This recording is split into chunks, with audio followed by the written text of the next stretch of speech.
क्या आपने कभी सोचा है किसी ऐसे इंसान के बारे में जिसके पास 90 से ज़्यादा रोल्स रॉयस कारें थीं, जिसके लाखों अनुयायी दुनिया के दर्जनों देशों में फैले हुए थे, जिसके प्रवचन सुनने के लिए लोग हजारों किलोमीटर का सफ़र तय करते थे और जिसे कुछ लोग महान आध्यात्मिक गुरु कहते हैं, जबकि कुछ लोग इसे इतिहास के सबसे विवादित व्यक्तियों में से एक मानते हैं। लेकिन कहानी यहीं ख़त्म नहीं होती। एक समय ऐसा आया जब दुनिया का सबसे चर्चित आध्यात्मिक आंदोलन FBI की निगरानी में आ गया। अमेरिका की सरकार उसके पीछे पड़ गई, उसके आश्रमों पर छापे पड़े, उसके करीबी लोगों पर गंभीर आरोप लगे और आखिरकार उसे देश छोड़ना पड़ा। नमस्कार दोस्तों, मैं हूं प्रिंस यादव और आप देख रहे हैं KP स्टोरीवर्स। आज हम जानेंगे ओशो की वह कहानी जिसमें आध्यात्म, प्रसिद्धि, करोड़ों अनुयायी, राजनीति, विवाद और ऐसे रहस्य छिपे हैं जिन पर आज भी बहस जारी है। कहानी शुरू होती है 11 दिसंबर 1931 से। मध्य प्रदेश के एक छोटे से गांव में एक बच्चे का जन्म हुआ। नाम रखा गया रजनीश। बचपन से ही वह बाकी बच्चों जैसा नहीं था।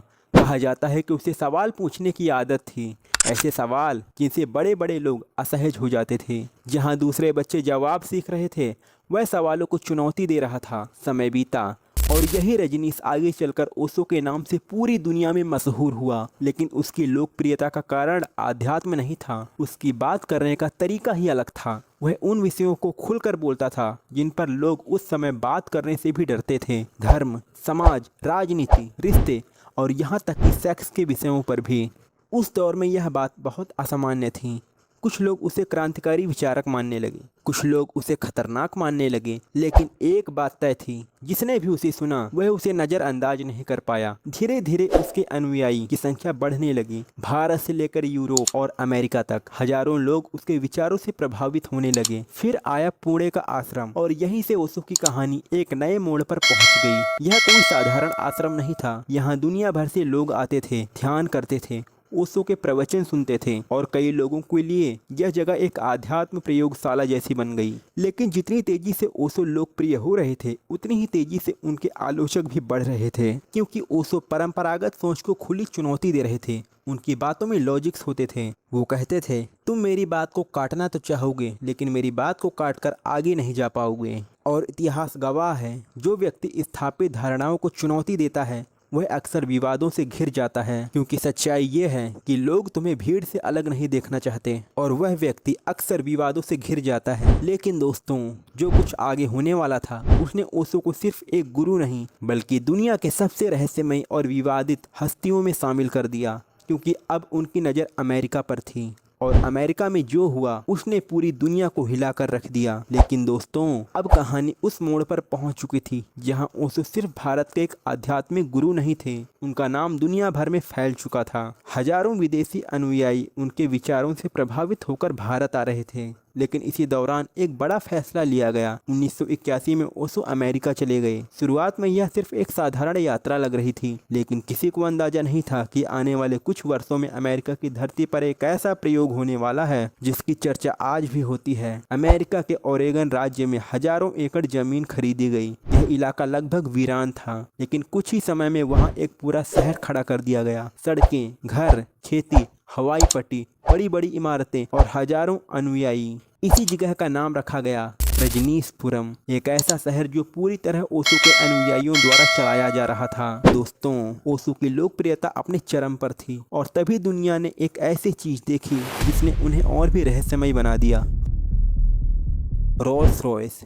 एक नहीं, दो नहीं, 10 नहीं, बल्कि 90 से ज़्यादा रोल्स रॉयस कारें। जी हाँ, रिपोर्ट्स के अनुसार ओशो के पास दर्जनों रोल्स रॉयस थी। हर दिन वे अलग कार में दिखाई देते थे। यह दृश्य लोगों को हैरान कर देता है। आलोचक सवाल पूछने लगे, एक आध्यात्मिक गुरु को इतनी लग्जरी की जरूरत क्यों? क्या यह आध्यात्म था या फिर कुछ और? दूसरी तरफ ओशो और उनके समर्थकों का तर्क अलग था। उनका कहना था कि आध्यात्म का गरीबी से कोई संबंध नहीं है। अगर कोई व्यक्ति भीतर से शांत है तो बाहरी चीजों का कोई महत्व नहीं।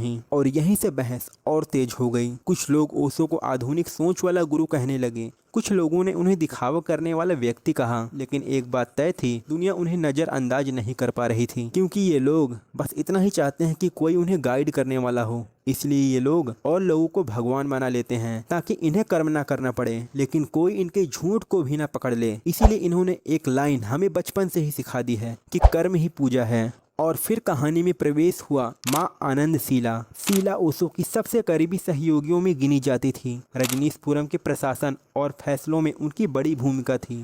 धीरे धीरे उनकी ताकत बढ़ती गई और फिर ऐसी घटनाएं होने लगी जिन्होंने पूरे आंदोलन को विवादों के भंवर में धकेल दिया। आरोप लगने लगे, जांच शुरू होने लगी, मीडिया लगातार रजनीशपुरम पर नजर रखने लगी और जो जगह कभी आध्यात्मिक प्रयोग मानी जा रही थी अब अमेरिका की सबसे चर्चित खबर बन चुकी थी। लेकिन सबसे बड़ा झटका अभी बाकी था, क्योंकि जल्द ही ऐसे आरोप सामने आने वाले थे जिन्होंने FBI, अमेरिकी सरकार और पूरे देश का ध्यान इस आंदोलन की ओर खींच लिया। और यहीं से ओशो की कहानी एक आध्यात्मिक यात्रा से निकलकर दुनिया के सबसे बड़े विवादों में बदलने वाली थी। आखिर रजनीशपुरम में ऐसा क्या हुआ था, क्यों अमेरिका की एजेंसियां सक्रिय हो गई और कैसे कुछ ही वर्षों में दुनिया का सबसे चर्चित आध्यात्मिक आंदोलन बिखरने लगा। असल रहस्य अब शुरू होता है। अब तक ओशो की कहानी किसी फिल्म जैसी लग रही थी। एक साधारण भारतीय युवक जो लाखों लोगों का आध्यात्मिक गुरु बन गया, जिसने अमेरिका में अपना शहर बसा लिया और जिसकी चर्चा अब पूरी दुनिया में होने लगी। लेकिन दोस्तों, हर बड़ी कहानी में एक ऐसा मोड़ आता है जहां सब कुछ बदल जाता है। रजनीशपुरम में भी वही होने वाला था। 1980 के दशक के मध्य तक वहां रहने वाले लोगों और स्थानीय प्रशासन के बीच तनाव काफी बढ़ चुका था। दोनों पक्ष एक दूसरे पर आरोप लगा रहे थे। मीडिया लगातार नई नई खबरें दिखा रही थी और तभी कुछ ऐसी घटनाएं सामने आई जिन्होंने पूरे अमेरिका को हिला दिया। जांच एजेंसियों ने रजनीशपुरम से जुड़े कुछ लोगों पर गंभीर आरोप लगाए। इन आरोपों में अवैध गतिविधियों से लेकर सत्ता और प्रभाव बढ़ाने की कोशिश तक कई बातें शामिल थी। सबसे ज्यादा चर्चा मां आनंदशीला और उनकी टीम को लेकर हुई।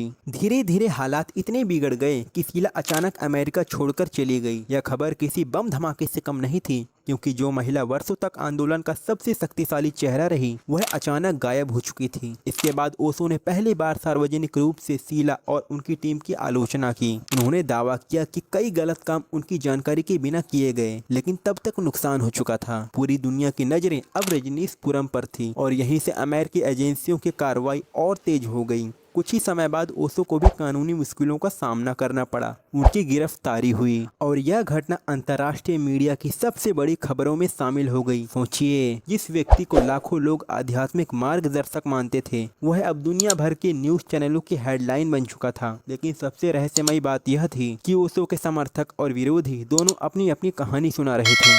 कुछ लोगों का मानना था कि ओशो को जानबूझकर निशाना बनाया गया, जबकि दूसरे लोगों का कहना था कि उनके आंदोलन के भीतर ही गंभीर समस्याएं पैदा हो चुकी थी। सच्चाई क्या थी, यह सवाल आज भी बहस का विषय बना हुआ है। एक बात जरूर थी, अब ओशो का अमेरिका में रहना लगभग असंभव हो चुका था। गिरफ्तारी और कानूनी विवादों के बाद ओशो ने अमेरिका छोड़ दिया, लेकिन उनकी मुश्किलें यहीं खत्म नहीं हुई। रिपोर्ट्स के अनुसार उन्होंने कई देशों की यात्रा करने की कोशिश की, मगर कई जगहों पर उन्हें प्रवेश नहीं मिला या ज़्यादा समय तक रुकने की अनुमति नहीं दी गई। यहीं से ओशो को बैन किया गया था। जैसे चर्चाएं दुनिया भर में फैलने लगी। हालांकि अलग अलग देशों में परिस्थितियां अलग थीं, लेकिन एक बात साफ थी, ओशो अब सिर्फ एक आध्यात्मिक गुरु नहीं रह गए थे, वह एक वैश्विक विवाद बन चुके थे। कुछ समय बाद वे भारत लौट आए और पुणे का आश्रम भी फिर से गतिविधियों का केंद्र बनने लगा। लेकिन अब उनकी छवि पहले जैसी नहीं थी। उनके समर्थकों की नज़र में वे एक दूरदर्शी आध्यात्मिक शिक्षक बन चुके थे। उनके आलोचकों की नज़र में वे अत्यधिक विवादित व्यक्ति थे और शायद यही वजह है कि ओशो आज भी लोगों को दो हिस्सों में बांट देते हैं। लेकिन दोस्तों, क्या ओशो वास्तव में अपने समय से आगे सोचने वाले व्यक्ति थे, या फिर वे एक ऐसे करिश्माई नेता थे जिनकी लोकप्रियता ने विवादों को जन्म दिया? इस सवाल का जवाब शायद हर व्यक्ति के लिए अलग होगा और मैं आपका जवाब कमेंट बॉक्स में जानना चाहता हूं। लेकिन इतिहास में ऐसे बहुत कम लोग हुए हैं जिनके जाने के इतने साल बाद भी लोग उनके बारे में बहस कर रहे हों, और ओशो उन्हीं लोगों में से एक हैं। एक ऐसा नाम जिसे कुछ लोग गुरु कहते हैं, कुछ लोग विद्रोही विचारक और कुछ लोग एक रहस्य। शायद यही ओशो की सबसे बड़ी मिस्ट्री है कि जितना ज़्यादा आप उनके बारे में जानने की कोशिश करते हैं, उतने ही ज़्यादा सवाल पैदा हो जाते हैं। और शायद कुछ रहस्य ऐसे ही होते हैं जो पूरी तरह कभी सुलझते नहीं। तो दोस्तों, आपकी नज़र में ओशो कौन थे? एक महान आध्यात्मिक गुरु, एक विवादित व्यक्तित्व, या फिर इतिहास की सबसे दिलचस्प पहेलियों में से एक? कमेंट में अपनी राय जरूर बताइए। अगर आपको ऐसी रहस्यमयी, ऐतिहासिक और अनसुनी कहानियाँ पसंद हैं तो सब्सक्राइब कीजिए हमारे चैनल केपी स्टोरीवर्स को, जहां कार्तिक और प्रिंस आपके लिए ऐसे इंफॉर्मेटिव कंटेंट लाते रहेंगे। और अगर आपको यह वीडियो पसंद आई है तो आपको एंड स्क्रीन पर दिखने वाली वीडियो भी जरूर पसंद आएगी, उससे भी जरूर देखना। मिलते हैं अगले वीडियो में, तब तक के लिए बाय बाय।